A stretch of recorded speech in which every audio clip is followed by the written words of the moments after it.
दोस्तों, भारत के प्रोजेक्ट कुशा और फ्रांस के साथ मिलकर 50-50% की पार्टनरशिप के साथ भारत अब इंजन की मेगा डील करने जा रहा है। इन दोनों डिफेंस से जुड़ी खबरों के बारे में इस वीडियो में डिटेल में हम बात करेंगे, इसीलिए वीडियो को अंत तक जरूर देखिएगा। पहले बात करते हैं प्रोजेक्ट कुशा की। भारत की रक्षा क्षमता अब एक नए मुकाम पर पहुंचने जा रही है।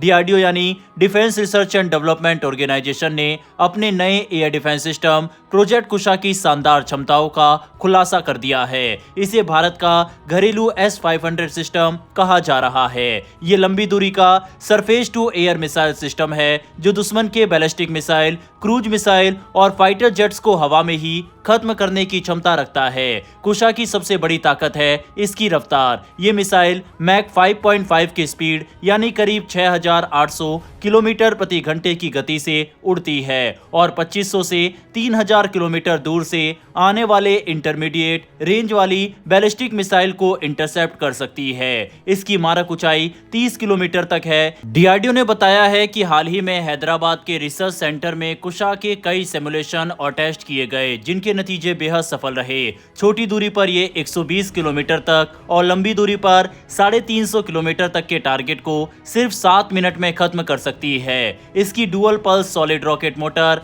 और थ्रस्ट वेक्टर कंट्रोल टेक्नोलॉजी इसे हवा में दिशा बदलने और तेजी से टारगेट पकड़ने में मदद करती है। ये सिस्टम खास तौर पर चीन और पाकिस्तान से आने वाले खतरों को ध्यान में रखकर बनाया जा रहा है। चीन के DF-21D कैरियर किलर और पाकिस्तान के शाहीन सेकंड जैसे मिसाइल भारत के लिए चुनौती है, लेकिन कुशा के आने के बाद इनसे खतरा काफी हद तक खत्म हो जाएगा। इसमें लगा किल व्हीकल रेडियो फ्रीक्वेंसी और इंफ्रारेड दोनों सीकर से लैस है, जिससे ये हर मौसम में सटीक निशाना लगा सकता है। डीआरडीओ के मुताबिक कुशा की सफलता दर 80 से 90% है। ये हिट टू किल टेक्नोलॉजी पर आधारित है, यानी ये सीधे दुश्मन के मिसाइल से टकराकर उसे नष्ट करता है, जिससे हवा में मलबा नहीं फैलता। कुशा सिर्फ मिसाइल ही नहीं बल्कि fighter jet, supersonic cruise missile और कुछ हाइपरसोनिक ग्लाइड व्हीकल्स को भी इंटरसेप्ट कर सकता है। कुशा के 3 variant M1 150 kilometre, M2 250 kilometre और M3 350 किलोमीटर तैयार किए जा रहे हैं। पूरा प्रोजेक्ट करीब 40,000 करोड़ रुपए का है और इसे BEL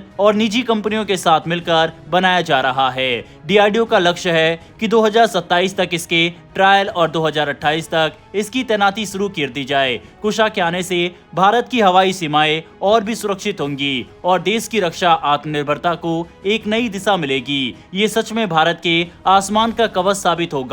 बहरहाल बढ़ते हमारी अगली खबर की तरफ। भारत और फ्रांस की कंपनियां मिलकर एक ऐसा इंजन बना रही है जो आने वाले समय में देश के 5वीं और 6ठी पीढ़ी के लड़ाकू विमानों को ताकत देगा। फ्रांस की साफ्रान SA और भारत की गैस टरबाइन रिसर्च एस्टेब्लिशमेंट मिलकर 120 किलो न्यूटन थ्रस्ट वाला नया इंजन विकसित करने जा रहे हैं, जो खास तौर पर advance medium combat aircraft MCA Mark II के लिए बनाया जाएगा। करीब $7 अरब यानी 58,000 करोड़ रुपए की लागत वाला ये प्रोजेक्ट भारत की एरोस्पेस इंडस्ट्री में सबसे बड़ा सहयोग बनने जा रहा है। शुरुआती चरण में लगभग 400 से 600 इंजन बनाए जाने की योजना है। आने वाले वर्षों में इसे 140 किलो न्यूटन तक अपग्रेड किया जा सकेगा, जिससे ये 6ठी पीढ़ी के फाइटर जेट्स में भी इस्तेमाल हो सकेगा। इस प्रोजेक्ट के तहत साफ्रान और GTRE की साझेदारी 50-50% की होगी। इसका सबसे बड़ा फायदा यह है कि भारत को इंजन की पूरी तकनीक और इंटेलेक्चुअल प्रॉपर्टी राइट्स IPR मिलेगा,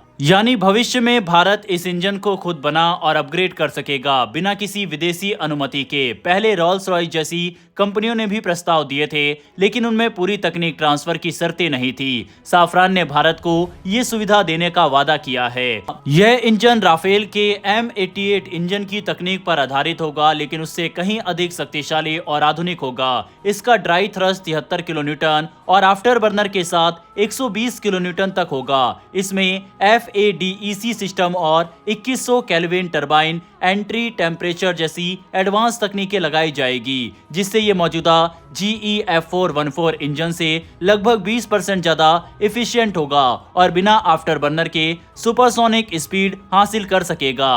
पहले साफ्रान इस इंजन का टेस्ट एक संशोधित राफेल विमान पर करना चाहता था, लेकिन भारत ने फैसला किया है कि अब टेस्टिंग अपने MCA प्रोटोटाइप पर ही होगी। होगी। इससे भारत किसी विदेशी प्लेटफॉर्म पर निर्भर नहीं रहेगा।